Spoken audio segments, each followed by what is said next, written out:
great, but the fact we're together, the experience of together was amazing. And we're so grateful to MetLife for making this dream come true. That's good, that's good. So, what would you like to tell your fans? What should they expect in the documentary, which we're gonna show in a bit? What can they expect? It's very personal.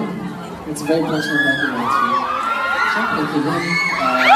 Yun ang favorite nila, yung kilig. Siyempre, yun ang hinahanap nila palagi. And masaya siya, guys. Super mag-enjoy kayo, I promise.